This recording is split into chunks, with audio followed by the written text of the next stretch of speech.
Join करते जाइएगा, जैसे आपकी योग्यता है, उपलब्धियां हैं, जैसे वो बढ़ती रहेंगी आप अन्य जगह अप्लाई करके वहां पहुंच जाइएगा। व्यक्तिगत जानकारी, मेंशन योर पर्सनल डिटेल्स। तो कितना व्यक्तिगत, कौन कौन सी व्यक्तिगत जानकारी आप देंगे, ये हम यहाँ पे डिस्कस करेंगे। आप अपना पर्सनल डिटेल्स मेंशन करेंगे, जैसे जेंडर है, मेल या फीमेल लिखेंगे। सो और डेट ऑफ बर्थ, आप वही डेट ऑफ बर्थ लिखेंगे जो आपके सर्टिफिकेट्स में है। मैरिटल स्टेटस, अगर आप मैरिड है तो मैरिड लिखेंगे, अगर आप अनमैरिड है तो सिंगल लिखेंगे। मैरिटल स्टेटस में और अन्य कोई जो सोशल मीडिया के स्टेटसेस हैं वो हम फॉर्मल लैंग्वेज में उन स्टेटस का यहाँ उपयोग नहीं कर सकते। यहाँ पे मैरिटल स्टेटस अनमैरिड नहीं लिखेंगे। अनमैरिड तब लिखते हैं जब इनफॉर्मली जिनकी उम्र बहुत हो जाती है लेकिन शादी नहीं होती, तो वहां पे मैरिटल स्टेटस अनमैरिड लिखते हैं।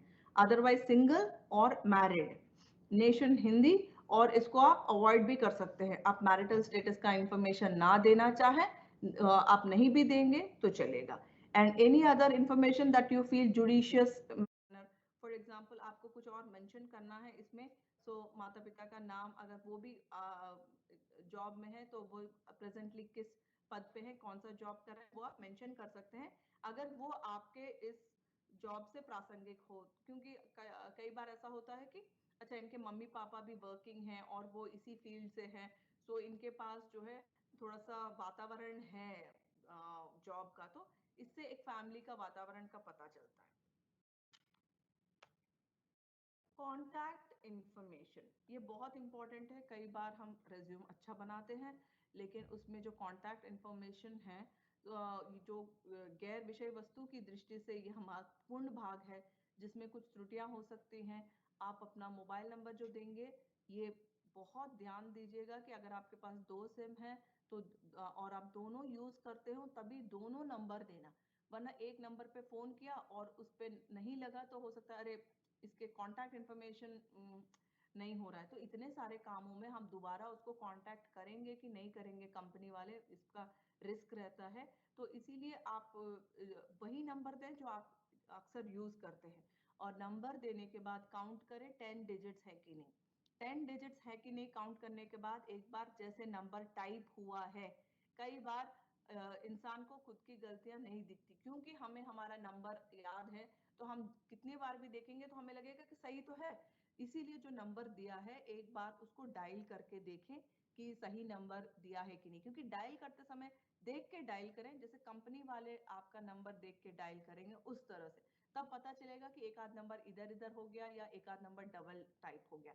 कई बार 10 डिजिट्स होते हैं लेकिन एक नंबर रिपीट हो जाता है या एक नंबर जो होना चाहिए वो नहीं रहता है और दूसरा नंबर जो है डबल बार हो जाता है। सो आप ये बहुत ज़रूरी है कि कॉन्टैक्ट इन्फॉर्मेशन, संपर्क की जो जानकारी है उस पर ये महत्वपूर्ण भाग है, क्योंकि आपकी सीवी बहुत आकर्षक है, आपको बुलाना चाह रहे हैं इंटरव्यू पे, तो आपसे संपर्क कैसे करें, तो ज़रूरी है कि आप सही नंबर दें। और जो नंबर आप दे रहे हैं उसको पूरे टाइम चार्ज करके रखें, और जब फ़ोन आए तो आप अच्छी तरह संबोधन करके उस बात करें। और कौन बोल रहे हैं, कहाँ से बोल रहे हैं, बहुत ज़्यादा उत्सुक और भावुक मत हो जाइए, और उसको एक संतुलित तरीके से एक कंट्रोल्ड फैशन में आप जब संपर्क किया जाएगा तो आपका बर्ताव बहुत संतुलित होना चाहिए। वर्तमान पूर्ण पता दें जिस पर संपर्क किया जा सकता है। आपका वर्तमान पता जो है पूर्ण हो। अगर आपको लगता है कि आजकल सभी कॉल करेंगे या ईमेल करेंगे तो आपने आधा अधूरा पत्र दे दिया, लेकिन अभी भी कई सारे कंपनीज हैं जो एक्चुअली पोस्ट करना चाहते हैं लेटर्स, तो आपका जो वर्तमान पता है वो भी पूर्ण हो जिस पर संपर्क किया जा सके। प्रोफेशनल रेफरेंसेस, व्यावसायिक संदर्भ रेफरेंसेस पे हमने बात की, तो आइए रिवाइज करते हैं इंपॉर्टेंट चीजें। Professional references to be given on demand और when recruiter ask for it. इसका मतलब कभी आपसे पूछा जाएगा, जब चाहा जाएगा कि संदर्भ दें तो आप दें। और कई बार कंपनीज का अपना ओन फॉर्मेट होता है, वो फॉर्मेट भेजते हैं और आपको कहते हैं इसी फॉर्मेट में जो है आप अपना सीवी भेज दीजिए। हम आशा कर रहे हैं कि आप में से कई लोग अपना सीवी बना रहे हैं और ये सेशन के एंड होते होते आपका पहला सीवी आज बन रहा है। सो दिस इंडिकेट्स, जब आप सीवी बनाते हैं, जब आप ये संदर्भ ऐसे प्रतिष्ठित 2-3 लोगों का नाम देते हैं, नाम और उनका कॉन्टैक्ट नंबर, उनका एड्रेस, इससे आवेदक की विश्वसनीयता व गंभीरता का पता चलता है हमको। It is better to play it safe by mentioning 1-2 people as those who can vouch for your expertise and attitude as well as commitment. ऐसे 1-2 व्यक्तियों के संदर्भ दें जो आपकी विशेषज्ञता व प्रतिबद्धता की पुष्टि कर सके। ऐसे लोगों का नाम दें जो साफ साफ कहेंगे कि वो बहुत अच्छे इंसान हैं और वो बहुत अच्छे से काम करेंगे, बहुत प्रतिबद्ध हैं अपने काम को लेकर, और वो विशेषज्ञता रखते हैं अपने फील्ड में। इस तरह से जो प्रभावी तरीके से बोल सके एनर्जी के साथ। जरूरी है कि आपके संदर्भ ऐसे ना हो कि हाँ थोड़ा बहुत जानकारी है, ज्यादा तो कुछ कह नहीं सकते, हाँ बचपन से देखा हुआ है, ठीक ही होगा, इस तरह से जो है नहीं। आपके जो संदर्भ है वो आपके फेवर में क्लियरली सकारात्मक पॉजिटिव पुष्टि करना चाहिए। सो आप ऐसे ही रेफरेंसेस दें जिनके लिए आप कन्विंस्ड है कि इनके पास फोन आएगा तो ये हमारे बारे में सकारात्मक बोलेंगे। तो आप पहले से ही अनुमति ले लीजिए, पूछ लीजिएगा कि उनके पास फोन आए तो उनको कोई डिस्टरबेंस तो नहीं है, वो कोई ऐसे जॉब में तो नहीं है जहाँ पे उनके पास फोन किसी भी समय आए तो वो ना ले पाए। तो ऐसे लोगों का ही रेफरेंस दें जो कभी भी फोन आए तो ले सके। दिस इज एन, सपोज आपने किसी डॉक्टर का फोन नंबर दे दिया और वो ऑपरेशन में बिजी हैं तो वो इंटरव्यूअर का फोन नहीं ले पाएंगे। सो ये भी बहुत जरूरी है, आप जिनका रेफरेंस दे रहे हैं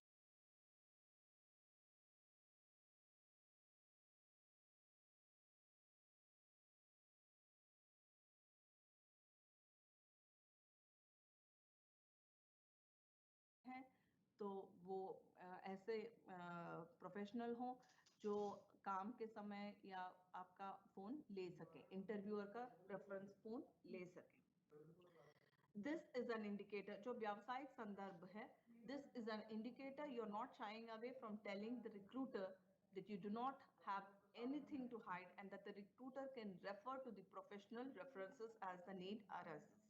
इसका मतलब ये आपके जो व्यावसायिक संदर्भ हैं, जो आपके कॉन्टैक्ट्स रेफरेंसेस हैं, वो आपकी पुष्टि करते हैं कि ये बहुत कामगार सिद्ध होंगे और ये जिस कंपनी को ज्वाइन करेंगे अपना पूरा कंट्रीब्यूशन देके कंपनी को आगे बढ़ाने में इनका सफल योगदान रहेगा। इस तरह से आपकी ओर से आपके बड़े बात करेंगे तो आपके रिज्यूमे को, आपके व्यक्तित्व को एक वजन मिल जाएगा। Need for professionally written resume. अब प्रोफेशनली रिटन रेज्यूम क्या होता है? कई लोग सोचते हैं प्रोफेशनली रिटन रेज्यूम का मतलब है प्रोफेशनल से लिखवा लो। सो प्रोफेशनल से आप जो सही तरीके से लिखेंगे तो वो प्रोफेशनली डन है। आप अगर उसका अपने मन मुताबिक लिख देंगे और आप ऐसी चीजें उसमें डाल रहे हैं जो रेज्यूमे में नहीं लिखना चाहिए तो वह अनप्रोफेशनल है। सो प्रोफेशनली रिटन रेज्यूम मतलब आप सही, अभी जो आपको ट्रेनिंग मिल रही है ये प्रोफेशनल ट्रेनिंग है, हम आपको प्रोफेशनली रेज्यूम कैसे लिखना है यही सिखा रहे हैं। सो आपको रेज्यूम लिखने के लिए जो भी आवश्यक तत्व हैं उनकी पूरी जानकारी आज आपको मिल रही है। इसके बेसिस पे अगर आपको दोबारा वीडियो देख के समझना है कि कौन कौन से चीजें किस ऑर्डर में लिखना है, आप लिख सकते हैं। Catches the I of the recruiter faster. जब आप अच्छे से अपना रिज्यूम लिखते हैं तो उसमें जो है नियोजक को सुविधा होती है आपको पहचानने में। कौशल व उपलब्धियों का समुचित प्रस्तुतिकरण होता है। जब आपका संक्षिप्त विवरण बहुत आकर्षक होता है तो इससे इंटरव्यूअर को पता चलता है कि आपके क्या स्किल्स हैं, क्या अचीवमेंट्स हैं, या इनको तो जरूर बुलाना चाहिए इंटरव्यू में, रेज्यूम कितना साफ और नीट है। आत्मविश्वास में वृद्धि होती है जब आपका रिज्यूम देख के कोई आपको इंटरव्यू के लिए बुलाते हैं तो बहुत उसमें आपका आत्मविश्वास बढ़ जाता है और विचार करने व मूल्यांकन में सहायक होता है। जब हमें बहुत सारे सीवीज आते हैं और हमें सिर्फ चंद लोगों को इंटरव्यू के लिए बुलाना है, सो बहुत अच्छे सीवीज को हम छांट लेते हैं और उन्हीं जिनका सीवी बहुत अच्छा है उन्हीं लोगों को हम साक्षात्कार के लिए बुलाते हैं। तो आपको बहुत अच्छा आकर्षक सीवी इसीलिए बनाना चाहिए, आवश्यकता है उसकी। अधिक स्थायी प्रभाव, आप इंटरव्यू देके चले जाते हैं, फिर उसके बाद एक दिन में इतने सारे इंटरव्यू करते हैं कि सबका चेहरे, सबका जो एक्सपीरियंस सब मिक्स हो जाता है। तो आपके जाने के बाद भी कौन रहता है आपकी जगह पे कंपनी में? आपका सीवी, आपका जो रेज्यूमे। सो आपका जो रेज्यूमे, आपके गुड बाय बोलने के बाद, आपके बाय बोलने के बाद, आपका जाने के बाद भी जो कंपनी में अभी भी है, जो आपका रेज्यूमे है। सो जब रेज्यूमे में से सिर्फ 2 ही पोस्ट है, 10 लोगों का इंटरव्यू किया, अब बहुत दिन हो गए, अब डिसीजन लेना है किसको बुलाना है, तो अब इतने दिन हो गए कि जो फर्स्ट इंप्रेशंस थे वो सब फेड हो गए। तो फिर वो रेज्यूम्स निकालो जिनका इंटरव्यू हुआ, फिर सबसे आपका रेज्यूम देख के फिर याद आता है, हाँ ये बहुत प्रभावी था। तो ये इंटरव्यू, ये जो लिखित संवाद है, इस पे हम इतना जोर इसलिए दे रहे हैं, ये आपके जाने के बाद भी आपका इंप्रेशन बनाए रखेगा और बना के रखता है। इसीलिए आप जो गलतियां अपने में डायरेक्ट कम्युनिकेशन में, ओरल कम्युनिकेशन में हो जाती हैं स्पॉन्टेनिटी की वजह से, आप रिटन कम्युनिकेशन जो है सोच समझ के प्रभावी तरीके से रख सकते हैं, जो आपके कंपनी में साक्षात्कार देने के जाने के बाद भी वहां पे आपका इंप्रेशन बनाए रखते हैं। अपने कौशल के लिए मांग बढ़ाना, ये बहुत ज़रूरी है कि आपका जो रिज्यूमे है वो अपने कौशल, वो आपकी जो मांग है उसको बढ़ाता रहता है। जैसे कि आप जब फर्स्ट जॉब में जाते हैं तो आपको लगता है कि हमें कौन जानता है, जैसे आपके कार्य से लोग आपको जानने लगते हैं, तो फिर सैलरी, बहुत सारे लोग हमको जो मॉर्निंग से हम सेशंस ले रहे हैं उसमें क्वेश्चंस ये आते हैं कि हमें सैलरी कितना मांगना चाहिए। शुरुआत में तो आप ये बोलें, जब आप फ्रेशर हैं, जो भी कंपनी पॉलिसी हो, जो भी कंपनी पॉलिसी में बेस्ट हो, हम उम्मीद करते हैं कि हम उसके काबिल हैं और हम योगदान भी बेस्ट के हिसाब से करेंगे। सो आप हमेशा कंपनी पॉलिसी बोल दीजिए, क्योंकि शुरुआत है। जब आपका तो आप थोड़ा अनुभवी हो जाएंगे, जहां आप अप्लाई करेंगे पहले से पता करिए कि वहां पे क्या सैलरी ब्रैकेट है। और फिर जो है आप कह सकते हैं, अगर वैसे तो ये मार्केट जो कंपनीज मैनेजमेंट का जो पॉलिसी रहता है, अगर आप ऑलरेडी इन मार्केट है तो प्रेजेंट सैलरी से जो है 20 से 40% का इंक्रीमेंट से ही आप नेक्स्ट जॉब में मांग सकते हैं। आप 20 से 40% से ज्यादा जो है, प्राइवेट कंपनीज की बात हम कर रहे हैं, और उसमें यह है कि आप बहुत ज्यादा अत्यधिक सैलरी ना मांगे आपके प्रीवियस। सो इसीलिए बहुत सारे प्राइवेट कंपनीज जो हैं लास्ट ड्रॉन सैलरी, LDS, मांगते हैं कि last drawn salary statement from bank. आप बड़ा चढ़ा के हमें इतना मिलता था, अब हम इतना उम्मीद करते हैं, आप अपने मन से नहीं कह सकते। आपका लास्ट ड्रॉन सैलरी स्लिप देखकर डिसाइड किया जाता है कि आपका नेक्स्ट सैलरी कितना इंक्रीज करके आपको ऑफर किया जा सके। सो अक्सर आप फ्रेशर हैं, सो आप ये बहुत विनम्रता पूर्वक ये रिक्वेस्ट कर दीजिए, जो कंपनी की पॉलिसी में बेस्ट हो, मेरे एक्सपीरियंस लेवल के लिए, एंट्री लेवल के लिए, हम वो उसमें हम अपना बेस्ट योगदान करेंगे। बाकी ऑल ऑफ योर एक्सपीरियंस्ड, ये मैं आप पे छोड़ती हूँ, जो कंपनी पॉलिसी है वो मुझे स्वीकार है। इस तरह के विनम्रता पूर्वक शब्द आप यूज करेंगे, लेकिन आप उनसे उल्टा प्रश्न मत पूछिए, आपको किस पोजीशन के लिए क्या सैलरी है, ये आपको आप इनफॉर्मल तरीके से अपने फ्रेंड्स या आपके सीनियर्स या जान पहचान के लोग जो वहाँ काम करते हैं उनके माध्यम से आप पता करें। रेज्यूम में कुछ मिस्टेक्स हम करते हैं, जब हम रेज्यूमे बनाते हैं तो कुछ मिस्टेक्स, कुछ त्रुटियां हमसे हो जाती हैं, हमें उनसे बचना चाहिए। अव्यवस्थित संकलन, बहुत सारा मैटर भर दिया है, कुछ छोटे फॉन्ट में, कुछ बड़े फॉन्ट में, कुछ अननेसेसरीली बोल्ड कर दिया है, और कुछ बहुत सारा रंग बिरंगा कर दिया है। तो ऐसा ना हो, बहुत साफ सुथरा हो। ये मिस्टेक ना करें कि हर चीज को हाईलाइट कर रहे हैं या हर चीज को अंडरलाइन कर रहे हैं। सो इससे बचें। नो मेंशन ऑफ अचीवमेंट्स, उपलब्धियों का उल्लेख करना आप भूल गए, ये ना करें। और असंगत अनुभवों का वर्णन, जो भी आपका अनुभव, एक्सपीरियंस है, अनुभव है, प्रासंगिक होना चाहिए। बहुत ज्यादा व्यक्तिगत जानकारी ना दें। प्रथम वचन की अनुपस्थिति, आप speak in first voice, personal pronouns में आप वहां पे अपनी बात रखें। गैर पेशेवर ईमेल आईडी में आपत्तिजनक शब्द नहीं होने चाहिए, आपका नाम होना चाहिए ईमेल आईडी में। लेंथ ऑफ द रेज्यूम, अनावश्यक रूप से बहुत ज्यादा अपना मत रेज्यूम बना लीजिए कि बहुत जैसे ज्यादा बड़ा होगा तो बहुत ज्यादा प्रभावी होगा, ऐसा नहीं है। कीवर्ड मिसिंग, प्रमुख शब्दों का ना होना, जैसे बहुत आपने कहीं जॉब किया है प्रीवियसली और मेन कंपनी का नाम ही लिखना भूल गए, कोई भी प्रमुख शब्द को ना छोड़ें। और व्याकरण की त्रुटियां तो आप हटा ही सकते हैं क्योंकि लिखित कम्युनिकेशन है, आपको जल्दी नहीं है भेजने की, सोच समझ के सेंड करिए।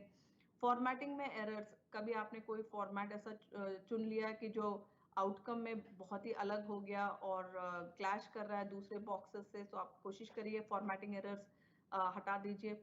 और अवांछित रचनात्मकता, अगर अननेसेसरली बहुत ज्यादा क्रिएटिव मत हो जाइए, जैसे जो नॉर्मल फॉर्मल, क्योंकि ये औपचारिक कॉन्वर्सेशन, औपचारिक लिखित संवाद है रेज्यूम में, ये formal and formal plus written communication है। सो अवॉइड एब्रिविएशंस, बहुत सारे सूक्ष्म नामों से बचे। आपके कॉलेज के नाम, स्कूल के नाम, जो भी डिग्री में शॉर्ट फॉर्म्स होते हैं, सो उन सबको जो है पूरा पूरा लिख दीजिए, क्योंकि हमें ये नहीं सोचना चाहिए, ये पूर्वानुमान नहीं लगाना चाहिए कि सबको सारे शॉर्ट फॉर्म्स पता है। प्रूफ रीडिंग जरूर करें, ग्रामर चेक करें, व्याकरण चेक करें, स्पेलिंग चेक करें, प्रिंट आउट लेके देखें कि कोई हमारे रिज्यूमे का प्रिंट आउट लेंगे तो कैसे जा रहा है। समानार्थी शब्दों पर ध्यान दें, विराम चिन्ह सही जगह लगाएं, अंकों की पुष्टि करें, देखिए जो आपने परसेंटेजेस लिखे हैं कहीं गलत परसेंटेज, आपका 80% है और 80% है और कहीं 8% तो नहीं चला गया, नंबर्स चेक करिएगा, डेट्स चेक करिएगा। और गलतियां चुनने का एक बहुत अच्छा तरीका माना जाता है कि आप पीछे से पढ़िएगा अपने सीवी को। सामने से पढ़ते पढ़ते क्या होता है कि सीवी के बीच, रेज्यूमे के बीच तक आने तक फिर हमें लगता है हाँ सब कुछ ठीक है चल, लेकिन कभी कभी पीछे से पढ़िए ताकि आप जो लास्ट में त्रुटियां हैं उसको आप ढूंढ सकते हैं। और हमको, इंसान को अपनी गलतियां नहीं दिखती है तो टेक अ सेकेंड ओपिनियन, अपने टीचर्स या फ्रेंड्स को एक बार अपना रिज्यूमे पढ़ाइए और उनको बताइए इसमें कुछ गलतियां दिख रही हैं क्या। सो आप जो गलतियां आपको बताते हैं उसको ये ना सोचे कि आपकी आलोचना हो रही है, आप ये सोचें ये आपके हितैषी हैं, ये चाहते हैं कि ये त्रुटियां यहीं पे ठीक हो जाएं। ईमेलिंग और स्कैनिंग, सहायक युक्तियां, फॉन्ट्स, बहुत उटपटांग फॉन्ट्स मत चूज करिए जिनको पढ़ना बहुत मुश्किल है। जनरली मोस्ट एक्सेप्टेबल एरियल या टाहुमा या टाइम्स न्यू रोमन, ऐसा उचित फॉन्ट को यूज कर लीजिए। बहुत छोटा चींटी जैसा या बहुत बड़ा हाथी जैसा कोई साइज मत चूज कर लीजिए। देखिए 10 to 12 उचित साइज माना जाता है। हर चीज को अवॉइड मेकिंग एवरीथिंग बोल्ड, हर चीज को बोल्ड या बहुत ज्यादा इटैलिक्स को मत करिएगा, वो डाइल्यूट कर देता है इंफॉर्मेशन को। इटैलिक्स को अक्सर किताबों के नाम के लिए यूज किया जाता है जब हम रिसर्च करते हैं। तो अंडरलाइन, सिर्फ मेन हेडिंग को अंडरलाइन करना तो अंडरलाइन करिए, क्योंकि कभी फॉर्मेटिंग में अंडरलाइन आगे पीछे हो जाता है। और नो हेडर नो फुटर, आप कोशिश करिएगा कि शीर्षलेख और पदलेख कुछ ना लिखें, क्योंकि कई बार वो फॉर्मेटिंग में एरर्स देते हैं और वो ठीक से अपने सेटिंग में नहीं बैठते हैं। कवर लेटर, ये बहुत जरूरी है, इसीलिए हम लास्ट में एक बार और आपका ध्यान यहाँ लाना चाहेंगे। ये रिज्यूम का मुख्य सहायक पत्र होता है, ये नियोजक को आश्वस्त करता है कि आप आवेदित पद से परिचित हैं, आपके नाम पर विचार क्यों किया जाए। इसमें जरूरी है कि संपर्क की पूरी जानकारी हो, आप नियोक्ता का नाम, पदनाम, संबोधन, आप जो जिनको लिख रहे हैं उनका नाम, संबोधन, पदनाम सब सही हो। अगर आपको पता नहीं है किसको संबोधन करना है, नियोक्ता अज्ञात ना हो तो आप कंपनी को सेंड कर दें। What position you are applying, आवेदित पद को जरूर मेंशन करें। आप अपना योगदान किस पद के लिए देना चाहते हैं वो आप अपना ऑफर जरूर उसमें लिखें। रिज्यूम एनक्लोजर्स, आपको ये जरूर लिखना है कि इस कवरिंग लेटर के साथ हम एक अपना रिज्यूम एनक्लोज कर रहे हैं।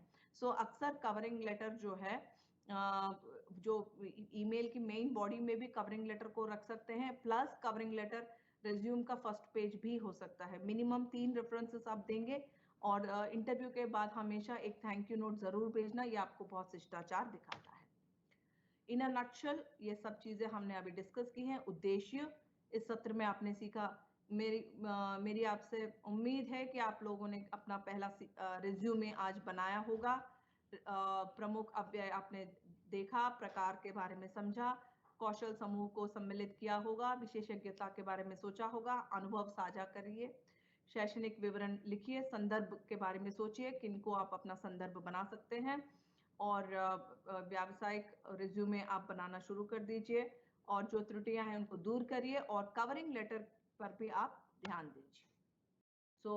आपके जो प्रश्नोत्तर है, हम अभी live question and answer event की ओर बढ़ते हैं, और आप सब लोग से ये कामना करते हैं कि आप अच्छे से जो है अपना रिज्यूम बना रहे होंगे।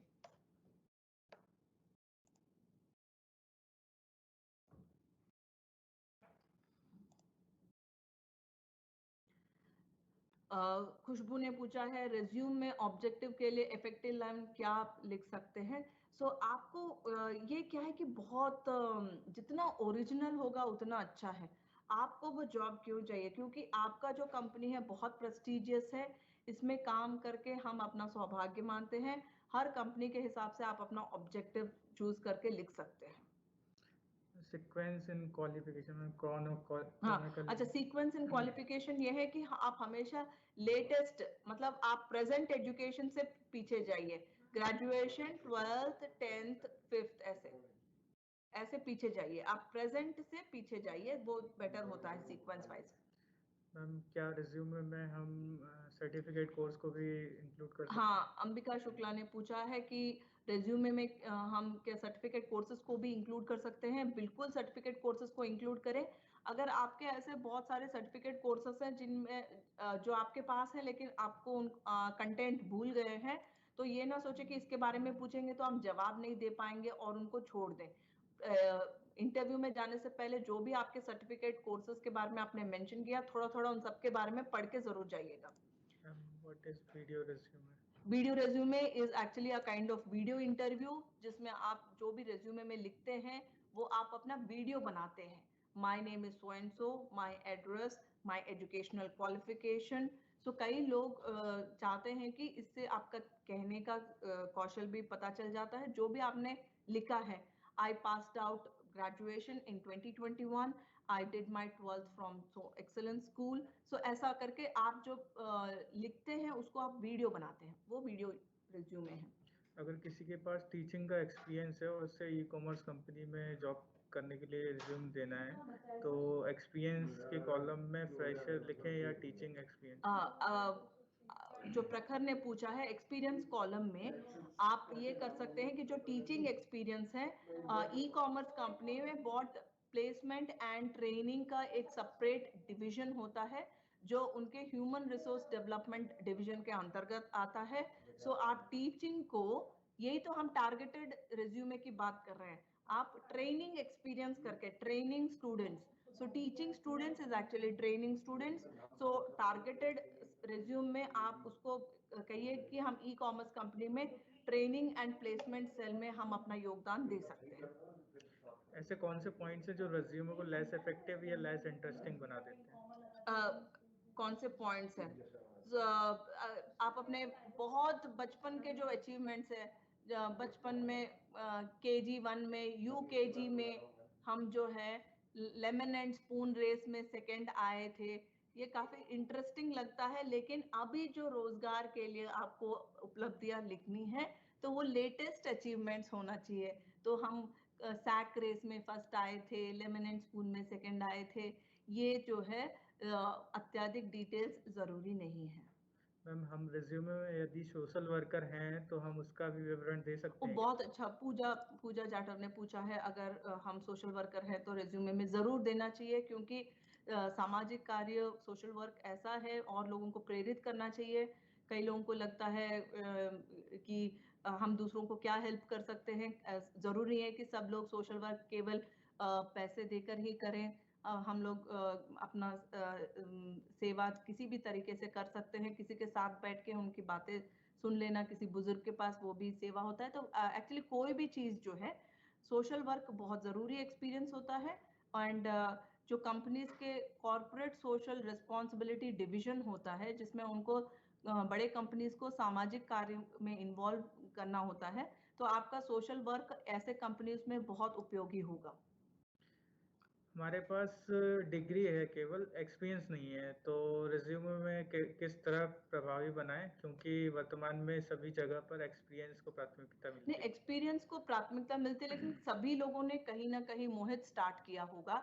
सो आप क्या करें, आपके डिग्री में जो भी आपने स्पोर्ट्स में या अदर एक्टिविटीज में किसी चीज में पार्टिसिपेट किया हो, उसके बारे में आप लिख सकते हैं कि अदर एक्टिविटीज में। एंड जब तक आपके पास टाइम है, बहुत सारे ऑनलाइन ई सर्टिफिकेट कोर्सेज भी है। वैसे तो सभी लोग जो फ्रेशर्स होते हैं उनके पास एक्सपीरियंस नहीं होता है। सो आपको कई जगह होते हैं वांटेड फ्रेशर्स ओनली। कई ऐसे जॉब्स होते हैं जिसमें वो चाहते हैं कि फ्रेशर्स ही आए, बिल्कुल साफ सुथरे आए, क्योंकि जो थोड़ा सा समझ लेता है फिर वो अपना दिमाग लगाने लगते हैं तो चीजें गलत होने लगती हैं। सो आप अगर बहुत ध्यान देंगे, एक ऑप्टिमिस्ट रहिए, आप सकारात्मक सोचिए। कई सारे ऐसे जॉब्स हैं जिसमें वो चाहते हैं कि फ्रेशर्स ही आए, क्लीन आए, खाली दिमाग मतलब क्लीन दिमाग, साफ दिमाग से आए, ताकि वो जो है जॉब को अच्छे से समझ के वैसा करें जैसे कि कंपनी चाहता है। कवर लेटर और रिज्यूम सेम है क्या? कवर लेटर और रेज्यूम सेम नहीं है। रेज्यूम में पूरे डिटेल्स दिए जाते हैं, और अगर आप वीडियो में देखेंगे लास्ट के कंक्लूडिंग स्लाइड्स के पास में कवरिंग लेटर के डिटेल्स है, उसमें सिर्फ हम किसको लिख रहे हैं, किस पद के लिए अप्लाई कर रहे हैं, बस वही जानकारी रहती है। क्या हम इस ट्रेनिंग को भी मेंशन कर सकते हैं रिज्यूमे में? हाँ, आप इस ट्रेनिंग को जरूर मेंशन कर सकते हैं कि आपने जो है Swami Vivekananda career counselling guidance ये ली है, इससे बिहेवियर स्किल्स में आपने ये पार्टिसिपेट किया है। ये आप लिख सकते हैं, जरूर लिख सकते हैं। एनसीसी सर्टिफिकेट ऐड कर सकते हैं? एनसीसी सर्टिफिकेट जरूर ऐड करना चाहिए, क्योंकि एनसीसी सर्टिफिकेट जो है, कई सारे ऐसे जॉब्स है डिफेंस में, आर्मी, नेवी, एयरफोर्स में, सर्विसेज सिलेक्शन बोर्ड्स में, जहां पे एनसीसी एंट्री है। जिनके पास एनसीसी है, अगर वो C certificate with A grade है, तो अगर आपको डिफेंस सर्विसेज में इंटरेस्ट है तो एसएसबी में डायरेक्ट एंट्री, ऑफिसर एंट्री है। सो क्लास 1 ऑफिसर की एंट्री भी हो सकती है। तो एनसीसी वाले विशेष ध्यान दें कि एनसीसी को जरूर मेंशन करें, और सर्टिफिकेट भी मेंशन करें कि आप ए सर्टिफिकेट है कि बी है कि सी है। जो डिग्री जिसमें हम पढ़ाई कंटिन्यू रनिंग में है, उसको इंक्लूड कर सकते हैं क्या रिज्यूमे में? हाँ, रेज्यूमे में जो आप पढ़ाई कर रहे हैं उसको जरूर इंक्लूड कर सकते हैं, तब वो पता चलता है कि करंटली आप क्या कर रहे हैं, कि आप फ्री नहीं है, गैप नहीं है, उसका ये पता चलता है।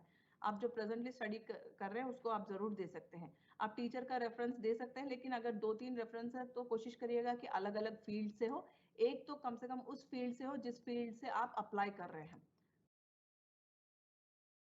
सेम। हाँ।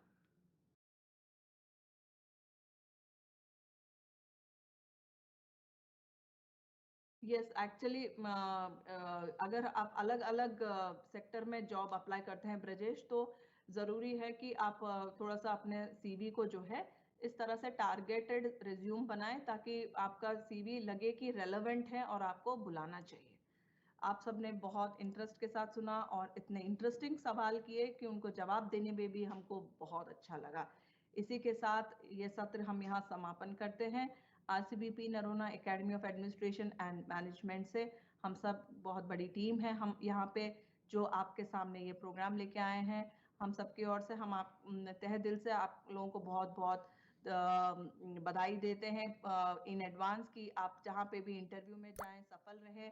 जो जहाँ पे भी आप रिज्यूम भेजें, आपके रिज्यूम सबसे ऊपर हो और आपको जो है कॉल आए। Thank you so much.